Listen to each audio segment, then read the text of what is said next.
let's jump into it. So, welcome to Detroit Comedy Podcast, everybody. Our guest this week from Netflix's The Degenerates, from Comedy Central Presents The Half Hour, from Roast Battle, from many things, Yamaneika Saunders. Yes, hello. Thank you for having me. Yeah, thanks for being here in Detroit, doing the weekend here, and being here in general. Yeah, thanks for having me. I love Detroit. Well, so we'll jump in. So you're originally from Maryland? Yeah, right? Originally from Maryland. Baltimore area or outside of there or north of there? Outside. South of there? So born in Baltimore, so I always keep that for street cred. Yeah. But then my family whisked me out into the boondies, and I grew up in Aberdeen, Maryland, which is pretty rural and boring. I don't know, I think they put a little jazz on it now.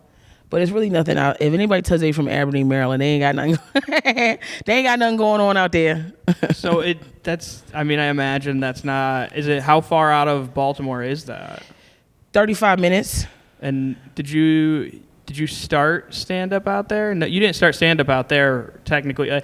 No. I heard. So yeah, what'd you hear? I've done a little research. Oh, I think okay. Maybe. You sort of had some, you sort of kind of started in high school a little bit. The name Norman Cohen ring a bell? Yes, that was my first stand-up teacher, Norman Cohen, and I moved to Los Angeles when I was 15, and I went to the LA County High School for the Arts, which is a high school and performing arts conservatory, and then I studied theater. And my senior year in college, in high school, my mother got into stand-up, and then they offered stand-up at my high school. And I took the class and started stand-up. So I was 16 when I started doing stand-up. That's the other part of it, is I heard your mom did stand-up as well. So yeah. How long or like how deep in it was your mom, I guess? Because your stand-up is, comedy is your career now. Yeah. How far into it was like your mom, do you think? In comparison to like where you view, I guess like how you view comedy now. Yeah, I feel like my mother, my mother took classes with Judy Carter and with Sandy Shore, and my mother's very humble, so she doesn't like take a lot of responsibility for that. She's like, I barely, but she did stand up. But she did stand up long enough for me to get into it, and then she stepped right on out of stand up. Stepped right out, and then stepped in the name of love right out of stand up. She felt like God was like, let me get you in it, and then Yam will see, and then you can go do something else. But my mother was, she's somebody who did a lot of things. My mother was a disc jockey for a couple of top 10 radio stations around the country. She was an audio video engineer. She worked for PBS. So she was like a radio personality as absolutely. well. I grew up in a radio station. I grew up at the Big DM 101 FM in Sumter, South Carolina. And my mother was a DJ. She was on the afternoon slot right after Dawn Early Bird in the morning. And I used to help her pull carts. Because I don't know what they're doing now. I think they're doing, it's weird because now there's there's an engineer and then there's a personality, right? And so I'm going to get some flack for this, but people don't have to get trained, right? Sorry. But people don't. Like back in the day, you had to do it all. You had to be the personality, and you also had to get a program director would give you a sheet of the list of stuff that has to be on. You had commercial drops. You had songs that had to be played, and it was all on cart form. And so you had to pull your hour or 2 hours or whatever you were on before you went on, and then you had to know how to push the buttons, do the on. They had to do everything. Now people are personalities, and then people are behind the scenes doing stuff. And my mother was doing it when she had to do everything. So I learned how to do everything behind the scenes because of my mother. So then you're inspired. That makes like a lot of sense to where you are now with comedy. Like, and that's why I even said like comedy is your career, not stand-up comedy, because you also write, act, you do other aspects of comedy. If you want to eat, you better. Yeah, you're like, you very much like took that, I think probably from your mom in a way, where like she was like, I'm going to do all of the sides of this. Like, if I'm going to be in this, I'm going to know how to do everything here. And like, kind of approach stand-up in a similar way. Absolutely. If I don't ever want to be dependent on anyone to execute what I need to execute. It doesn't mean I can't, I'm not so independent, like I don't want anybody's help, but I'd like to know how to do it so that nobody's there to help me, I can at the very least know the fundamentals to get something off the ground. And because of that, I ask people for information all the time. Whenever I see somebody doing something and I don't understand it and they have the time to explain it, I ask people to explain to me what is happening and something that I know I may have to utilize myself.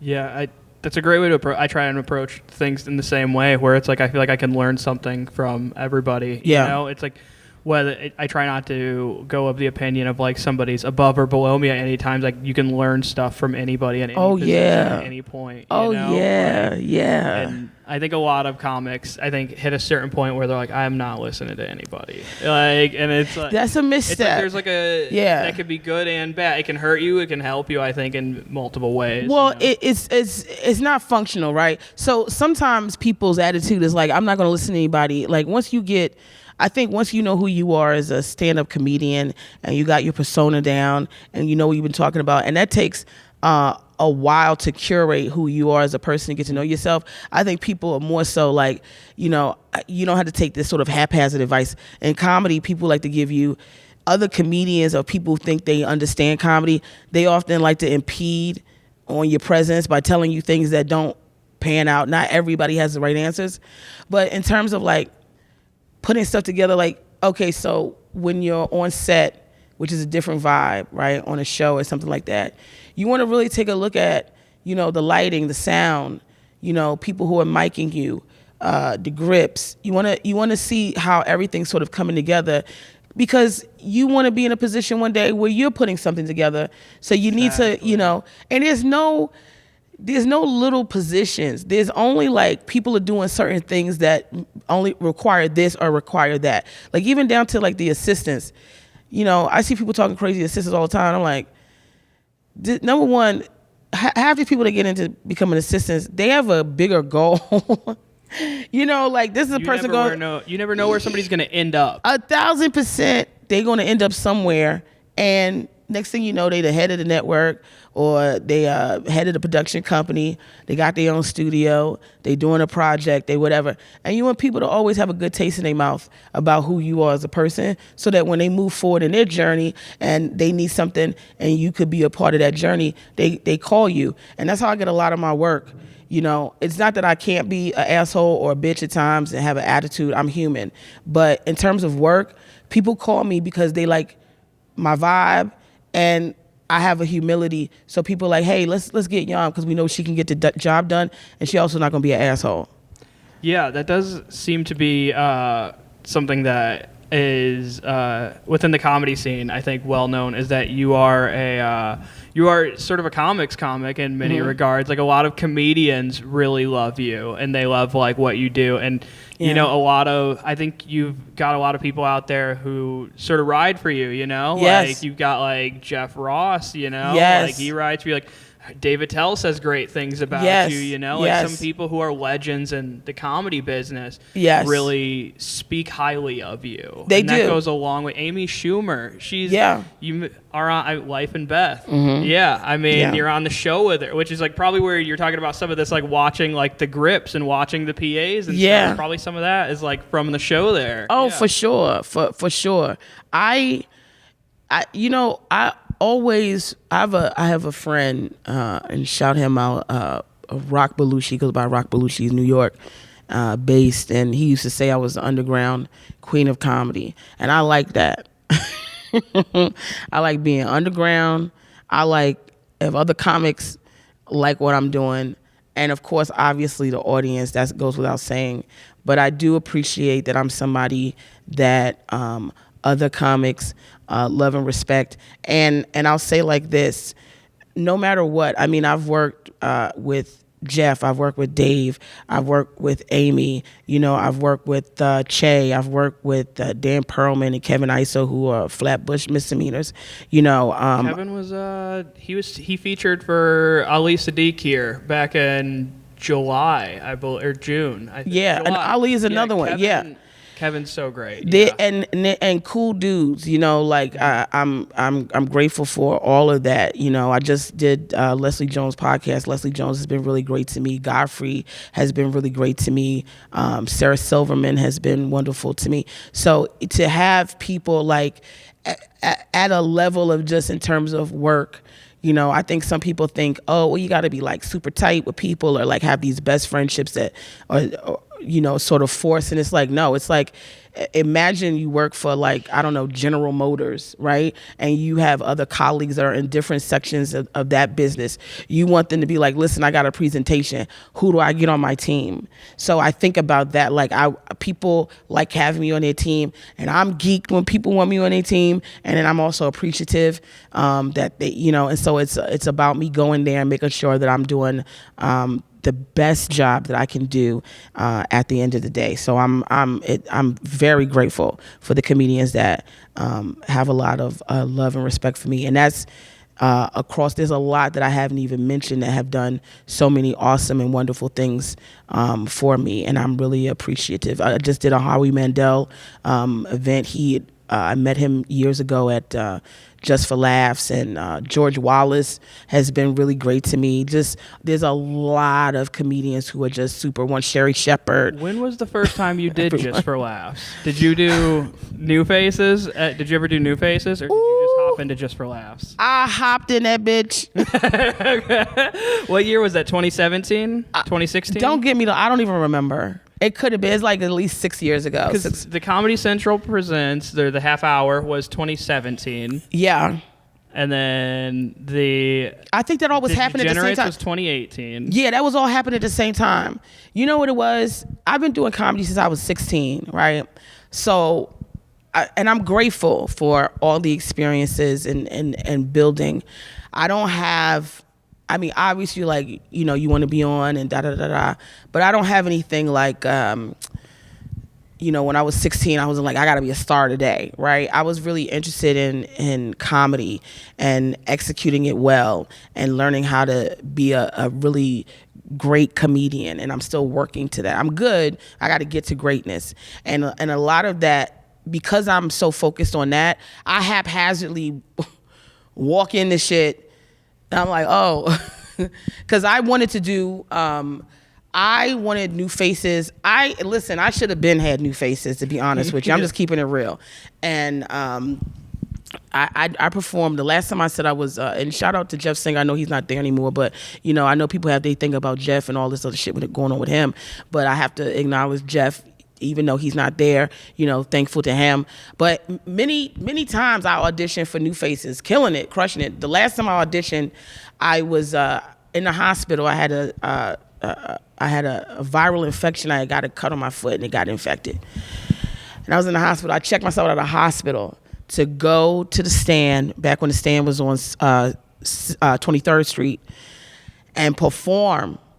I had to sign a waiver to get out of the hospital because they're like, nobody's telling you to get out of there. I was like, I got to audition. I got to do it. And I was so sick still. Like, I got a New Faces audition. You don't know what that is, man. They have no, and they're like, bitch, you're not going to have a face if you don't stay in the hospital. But I stepped out, and I remember I called one of my friends. I was like, yo, you got to help me. I'm not feeling good at all. And I remember just trying to put my outfit on, couldn't put my outfit on. I still had my gown, my hospital gown on. I just had pants on in the hospital gown because that's how sick I was. And I just told my friend, I said, you know what, we ain't got time for all this. Just get me there. And I brought my outfit that I was going to wear. I hung it up on the Stand. And people were like shocked. And I looked a mess. And I killed.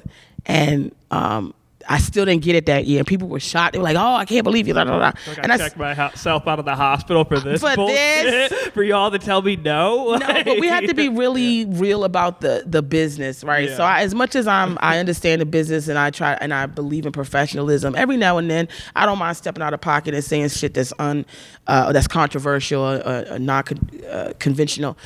Listen, when people get tied up in this stuff, they looking for this, they want to be on this list, they want to be on that list.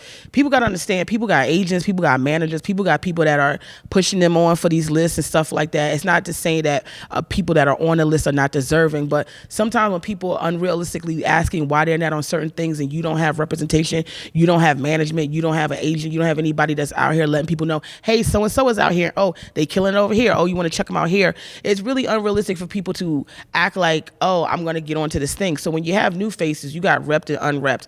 So then you got rep where people are already, they got their management or the agents like, hey, you got to check this person out. And with good cause, a lot of these people are out here obviously doing stuff. Then you have people who are not repped. And, that's sort of like getting a fish out of like a pond of fishes and they just grab it for whatever's there. And I think sometimes people hold that regard like, oh, I didn't get new faces. But it's also like, the timing, you don't know what the timing was. You don't know what was in front of you, what was a deterrent for you to get on that had nothing to do with your stand-up, and some of the gripes in the past were like, when you there's sometimes a certain physical aesthetic that people are looking for. We can't deny that sometimes comedy gets overridden by the beautiful people, even in a career where it shouldn't be about what you look like. Oftentimes it is. That's why I make sure I keep fresh, fitted up, jazzed up. You know what I mean? I got my style, my hat, my swag on. People do want to look at all those things. So I tell people who are getting into comedy, you got to look at the whole thing. Look at your comedy, make sure your comedy's funny. But then once you get it where it needs to be or you got a good handle of what's going on, also look at what you're presenting. What you're presenting to the audience, what you presented. A lot of people just feel like, let me just go in this dirty shirt, little dirty sneakers, and I'm here. And it's like, no, even if you're going to be a sneaker and shirt bitch, you better have on a clean pair of shirts and sneakers, because people want to like look at somebody that they can respect overall. Yeah, but, I'm very much like a t-shirts, jeans, and sneakers guy when I'm on stage. Like, it's just what I'm comfortable in. But that's fine as long as it's clean. It's clean. I'm always wearing like a fresh shirt, and like I like graphic t-shirts too. But I get like some niche shit, like some weird shit like you haven't seen before, like a shirt where you're like, I don't even know where he got that from. I like stuff weird like that. Stuff, So I usually, either that or I'll just go more clean. It just. But yeah, I think, exactly. Like, aesthetic is one of those things that so many people don't account for. Yeah. And it sounds so dumb to almost say it in a way of people, because so many people don't want to account for it. And they're like, I don't give a fuck about fashion. And it's like, you need to, I think it's like, Anthony Jeselnik said at some point, he's like, I dress clean because my stuff is incredibly filthy and dark. He's like, so I keep a clean look on me. He's like, so I'm more presentable to an audience. Yeah. Like, he's like, I'm aware of, like, he's like, I'm conscious of what I wear. And like, apparently when he started, he's like, I used to wear suits all the time. Yeah, and we have our legends like Pryor and like Carlin who used to wear suits and then ditched that. But like, when it comes time to tape something, I don't care what you're in, they're going to style you up, whatever that thing is. It's going to be a marked up version of it. So to answer your question, because I know people are going to be like, what, you never answered the question? My first time at Montreal, I get a call. They go, oh, they want you to do the dirty show or the nasty show. And I said, at Montreal, I said, what? I said, I've never even been to New Faces. And, like, that's New Faces. Once you get New Faces, then that grandfathers you in for all the other years and shows and stuff like that. Because that's sort of like where they verify, like, oh, this person's dope and da-da-da-da. So my first time doing Montreal, I did the nasty show for Showtime, the taping. Not even, like, that's why I tell people, don't even get hung up on this shit. Because honestly, at the end of the day, whatever guy had for you, he got for you. Because the first time I go to Montreal, after years and years of trying to get New Faces, which is the opening door to it, I eclipsed all that shit, taping Showtime's Nasty Show, and it just been up and up since then. I have, I enjoyed. Brad Williams hosted, right? Yes, so that was 2017. Yes, Brad's funny as hell. We did I forget the little thing. I was doing a bit about a friend of mine who's a midget. And how you can't say midget, you gotta say little person. And it was a whole bunch of shit, and then Brad walked through my shit. It was great. It was a great vibe, great crowd, great people. Brad's great. I've gotten to open for him once. He's a dope person. Yeah, great to work with. Such Absolutely. a nice guy, sweetheart. I understand why everybody loves being around the guy. Like after meeting him, you know, like when you meet somebody and you're like, oh, I get why everybody talks so well about this person. Yeah. Brad was like one of those. But yeah, so that was around 2017, and then also 2017 is your Comedy Central half hour. Yes. Was that when? So because you've had a half hour on Netflix and on Comedy Central on both of them, which I mean, some people could say, but I think, you know, not a ton. There's only been so many half hours that have been put out, I think, through Netflix, at least at this point. Yeah. I mean, but I'm curious about the difference in sort of how you go into getting each of those, how the approach from Comedy Central is as opposed to the approach from Netflix is, and then also what the recording process is like. Because I know Comedy Central, they do a bunch of them in one day. I think Netflix does, are they 3 in a day, if I'm correct, or do they do all 6 Well, we did a specialized, for Netflix with the Degenerates, it was a specialized one. It was 6 of us, and I believe it was 6 of us, and it was 3 on one night, 3 on another, and then we got to run it twice. Who were on your night? Christina P. and Joey Diaz. Ooh, you got the Joey Diaz night. And I was like, don't give me Joey Diaz. The crowd. And there's were nothing you before or after him? I was before. Oh, I was before. Yeah, I was. else. But it's just different. Like, and I'm not shitting on his crowd. It's just a different crowd because they very specifically for him. And Joey Diaz is incredible, like a really dope person. So is Christina P. Everybody that was on it was dope. Brad was on that. You had Big J was on it. You had Lisa Traeger. So like it was a phenomenal group Lisa's of people. Here in November. Yeah, Lisa, I love Lisa. She's super great. dope. Yeah. But the Comedy Central, they had like you got one run at it, so you better get one take. You get one set. You better hit it. And how many were they doing in a night with Comedy Central? Was it? So I gotta say, let me tell you something. Where'd they shoot yours at? We were in New Orleans. That was in New Orleans. Not New Orleans. New Orleans. You better get it. I don't want to say names because then you say names and then people instantly go to bug these people. But the people at Netflix know there's some really great people at Netflix. There's obviously the head over there. He's dope. But another young woman that was at Comedy Central who moved over to Netflix was also great and facilitating me being in the Degenerates. I don't want to give out names because I don't want to put people on the spot like that. But I also have her sort of partner in crime who was over in Comedy Central and stayed. And this woman knows who I'm talking. She knows I'm talking about her.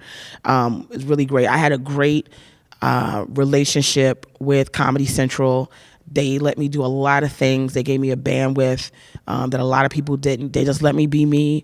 You know, a lot of times when I'm somewhere, people are like, oh, what's standards and practice? I'm always the bitch. Standards and practice got a problem. Legal got a problem. And I'm like, listen, this is exactly how I'm saying the shit is how I want to say it. If I can't say it like that, you're just going to lose the joke. I'm not going to figure out how to do the joke without saying it like this. I just give you something else. Now, you want this joke, you got to get it going. So Comedy Central is very much like, let her be her, and then we figure out along the way. You present a body of work to get these specials, right? And then people have to judge it. And a lot of times, you know, now this new hour I'm working on is different because I've already gone through doing an hour and giving it up. You know, even if it's a half hour, that's not a true half hour. That's 45 minutes at the minimum or 50 minutes at the minimum. And they cutting stuff down. Nobody can tape you to just do a half hour. They are taking something out because you have to go over. But you right after Comedy Central, you're like, oh, well, there go my life's work. Because you holding on to everything. Before you get on and do your first special, people don't understand. People been holding their craft and their skill and they set for 10 years, some people 8 years, 9 years, and then all right, it's gone, and then you got to start from scratch. So that's a weird time because you're like, oh, none of this stuff can I do again? In my hour, I'm doing 2 jokes that I've done before, but I've matured, and I want to give them a different spin than they had originally. And so for me, to take certain bits and then bring it out it's also unnerving, right? Because you're like, I hope people don't go, oh, she did that already. When it's like, yeah, I'm just stretching this thing because it needed to be stretched. Or you hope people like the new stuff that you're doing because they like you on this thing they just saw, and then now you got all these different ideas that you have to present and hope they like those. Yeah, it's like it's comparable to the classic thing you hear about bands where it's like their freshman album is like everybody loves the freshman album, their first album, because everybody's been loving them for years, building up to this, so they love that shit because that's exactly what they've been waiting for. Mm-hmm. And then the sophomore album, it's, are you going to stick with this band now? Because their sound might shift a little bit. Right. They might be finding themselves a little bit more. Right. And getting more into what they're going to be. Right. You know? And it's like, and I think it's very similar with comedians. It's like the second album, you sort of see like what they're really probably more going to be. You're like, it's not always that way for the first album, but the first album is a lot of times the amalgamation of those first 10 years or so. Oh, yeah, when you're building yourself and you're trying to figure out like... And so some of it's from 5 to 8 years ago or something, maybe. Well, all that's for your audience. That first run is like a puppy in a pet store. And you're just like, will you adopt me? Can you get me? You're like, everybody's like, can I do it? Yeah. And then once you get on, you're like, okay, now this has to be for me, right? So this has to be really who I am. And sometimes people realize they don't like the person. Yeah, they just don't like the person. You just don't like where their mind's going. You're like, I don't like where you're going with this anymore. It's not what I got into you for. That's why I try to give everything, because it's like some ideas people. I say people are gonna rock with me on something. You probably not gonna rock with me on everything, but there's some things where you can go. Like now, I'm doing some correspondent work on Comedy Hype, and we have people write in, and we had a guy last week. He was such a troll, and he goes, you know what, he's like, I normally don't agree with this fat, ugly, fat bitch. But this week, no, people have no problem with, if you don't have a thick skin as a comedian, I'm just telling you, just throwing yourself to sharks. But it was like, but at the end of the day, it's like, yeah, good for him. I don't give a fuck if he think I'm a fat, ugly, fat, but he don't think I'm a fat, ugly, fat, but that's the shit he typing, because he can't. Because he anonymity. Right. But unfortunately, he had his profile picture there, so he was also a fat, ugly, fat bitch. But what I appreciated was that, even if you disagree, those are the people that I like also. Even if you don't like me, or you don't like everything that I say, if I say something at the end of the day, because I'm saying something that's real and you can vibe with it, and it allows you to let go of your hate for that small second to fucking stop hating me just to get on board with it, good. That's all we want. That's a beautiful sentiment. Yeah, I mean, yeah, exactly. It's like if somebody likes something you created, then that's a win. Yeah, that's a win. Yeah. And then, so a lot of your material is very personal, I think. Like, it's a lot of very personal stories. So I think, like, the approach to it, I feel like some of it is just sort of viewing your life and seeing things, and you probably pick things out. But when you go into like working things out more so, or like when you want to make it, when you see something and you identify this is funny, like watching. I'm sorry. You're good. This is. I keep forgetting I'm an old bitch and I gotta take pills. You're good. So. It happens. But so a lot of your material is very personal. And so when you identify something and you're like, that's a funny thing, like, let's say, for example, you have a story about your godchild in your act right now. When you identify, oh, that's a funny thing, how do you approach it, turning it into a thing you're taking on stage? Do you just take the thing on stage and just run with it? Or do you like actually sit down with it and you're like, punchlines here, punchlines there, I need funny here, I need to get rid of that? And then I guess, how do you go about working it out if you find something that you think is funny? Right. Well, there's 2 different things that's going on here. When I'm doing stand-up, that is personal for me, and I'm sharing. When I do commentary, which I do a lot, I've been on a bunch of shows doing. I just was on Charlamagne's show doing commentary. I was on Meredith Vieira for a year with her doing commentary.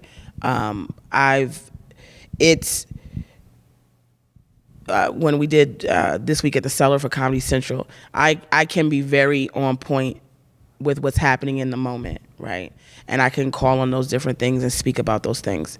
What's important here on this stage is that if you're going to sit down and listen to me for an hour, you really need to know who I am, right? And you need to know why I think the way that I think so that you can be okay thinking the way you think, right? I'm not here to take away from you having your opinion. I'm just here to tell you what my opinion is and hope that you think it's right. The only way I can do that is to go on stage and talk. I'm blessed that I'm at a bunch of clubs in the city. I get to perform all over the place.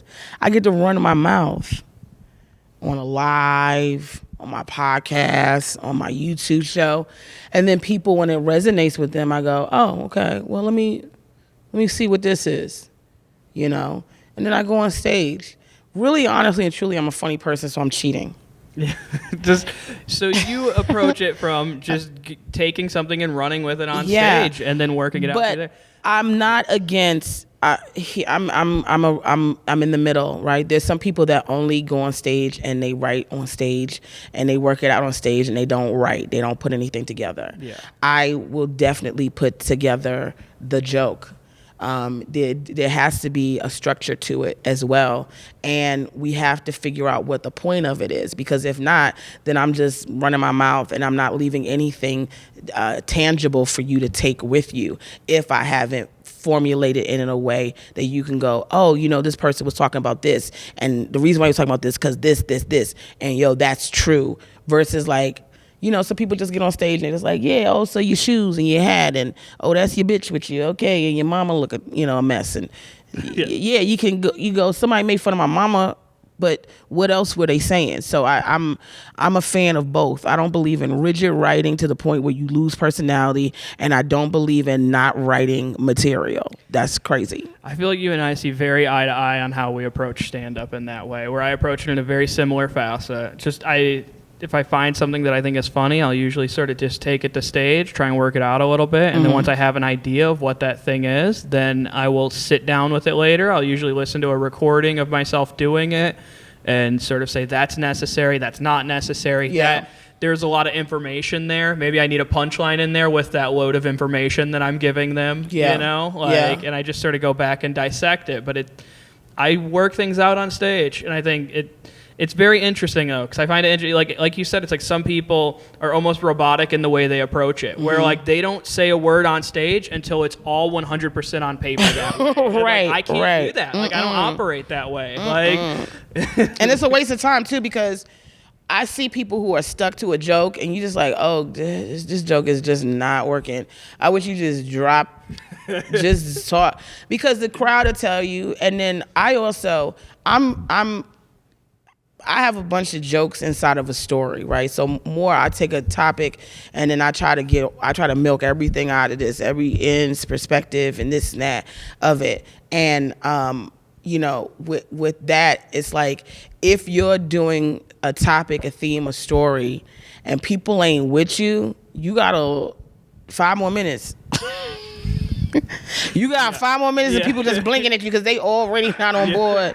So what you going to do? You want to trudge through this? Yeah. It is great watching somebody go up with an idea that they think is going to crush. And then they're just like, oh, there's not legs here. And like watching them realize at the moment that their bit has no legs to it. Like, listen. And like when it's even better when they won't give up. But they're like, no, it's going to work. And they're very committed to it working. I have a catch a predator joke that I heard it last night. Listen, it depending on how people vibe with it, it can be a 7-minute joke or it can be a one and done, right? And because people get, and then sometimes I determine whether I want to lay into people's asses about being uptight, because sometimes people just get uptight about stuff, and obviously the topic of pedophilia and talking about a show like that is not on people's wheelhouse, especially women. Women are like, absolutely not, no. And then I have to go, but I didn't produce the show, and the shit ran for like damn near 20 seasons because you motherfuckers watched it.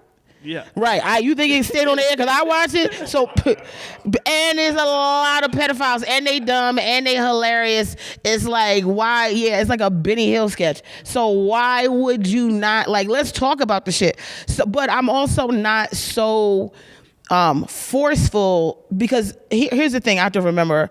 I'm still building, you know, people still trying to get to know me and around the world. I can go to the coast and have like really people that understand me. When I come into the middle of the country, people are also dealing with like, who the fuck is this bitch? And running her mouth like this and crazy. Like, I'm in New York, and then people get it, you know? And then so I also have to go, when I hit the middle of the country, go, let me also have a relatability here, because it doesn't have to be so rah-rah. Like, you go to New York, people ready to have a riot off of everything you say. And it's not necessary. Someplace you could just have a vibe and a good old-fashioned time. That's why I say to comics, I'm like, don't get stuck in doing one type of room. Oh, yeah, don't get stuck in those hipster rooms. Because what's going to work in those rooms isn't going to work in the clubs. 1,000%. Like, I'm like, that's a niche audience, and like, you could crush in those rooms. There's nothing wrong with doing those rooms. Yeah. Absolutely do them. Like, you should. It's healthy to do those, but don't make that all you do. Whenever I have too many young white women going, yes, I go, okay, I got to go somewhere else. Yeah. Yes, girl. I'm like, oh God, they about to Lizzo me. right. I'm somebody going to say I'm their spirit animal. Laughs, not your you know. Right now. Yeah, you know. Not what I showed up for. I'm not doing poetry. Stop that. But shout out to the white women. I mean, they ain't a necessity, but you know, you want to have it everywhere. I think people also get, you know, I did a show in Texas a couple months ago, and the person that, I'm not gonna call him out, but the person that hosted, lovely guy, he was like, oh, I just expected your audience to be like different. He's just like, I just thought it'd be like a bunch of black women from the Essence Festival. I'm like, yeah, no, the goal is to, I am a black woman. It would be crazy for me not to want to speak to black women. Absolutely. I'm not shying away from that at all. I love black women. I am a black woman. But on top of that, the goal is also to speak to everyone as well, you know? So it's, I'm not pushing a narrative. I'm just, and I hope people understand and align with me. So you'd be surprised. I have like so many different people who are part of my fan base. Even when I did my Comedy Central Presents, and they, you know, they kind of curate your crowd, and they're like, you know, putting people in, you know, so you feel comfortable. And I'm like, I don't care who you put I want a mix. I don't want a bunch of people looking the same. I don't want to, you know, it can't be it's got to be everything right there. It cannot be one, you know, and some comics are like that. Like, they can only have like this. I need a white guy between the ages of 18 to 35. I need, you know, women in the front. I need gays here. I need blacks here. It's like, yo, if I look and everybody is the same, I have a problem. Like, instantly, because this is not life. This is not even reality. That we make a conscious decision to sequester ourselves from other people when we do that shit, but that shit is not life. The world is full of everyone, and I'm saying that knowing that racism is real and that shit is bothersome. But aside from that, every walk of life, poor, rich, old, fat, skinny, black, white, in between, needs to come out and be a part of my show, and that's what makes me happy. That's the beauty, I think, of sort of growing up in this area too, is at least for me, as it felt like there was everybody. Mm-hmm. Like, it genuine, at least where I grew up, it felt like there was just a mix and mash of variety of everyone. And so it's like, when that is the audience, that feels like the most at home to me. Yeah. You know what I mean? Yeah. Where I'm like, all right, we got everyone here. Cool. We're going to get in real honest gays. Like, yes. You know, like, you're going to get that honesty. Yeah. Well, this has been great. We got to wrap it up. So I got one last question. Yes. Basically, we talked a little bit about long-term goals. You want perfection. You want greatness, is what you said, is you want to achieve greatness. In 10 to 20 years from now, what do you see yourself doing? What would be, if you had ideas of 10 to 20 years from now, what are some things you would have liked to have done or would like to be doing? Well, I'll answer that. Accomplished, I guess. I'll answer that with something that you just said, because whenever I get this question, I never answer it, right? Because I don't know. and none of us know. We can all have ideas, but I think what we hold and our goals for our lives are very personal things, and I believe in energy. And I always tell people, don't share your goals with everyone, because not everybody's rooting for you, and you want to keep good energy. But if there is a goal that I can announce, it would be like you said here, right? When you have everybody there, you're going to get the honest to God truth about what's really happening. And I would just hope that, 20 years from now, 30 years from now, if God blesses me to be here, that there's honesty, right? And where I am, that we have built towards honesty, and that there's a group of people that can feel like when they need honesty, they can come to me and get honesty, and that I am doing my best to be vulnerable and accessible as a comedian to my audience. And greatness is something that we can all want, and I want greatness. I desire greatness. That's greatness calling me. But I know that greatness, we should just strive to be the best. And if greatness is a part of that, then we've won. We don't need to put unrealistic pressures or goals on ourselves. So 10 to 20 years from now, you see yourself being the best version of you possible. I pray. Just you, for everybody. 1,000%. And if I'm not getting better as I get older and I grow, then what are we doing here? Exactly. Everybody get better, keep growing, keep working on you. Yamaneika Saunders, thank you for doing the podcast. Thanks for having me here. Yeah, thank you. Appreciate everybody tuning in again next time. Bye.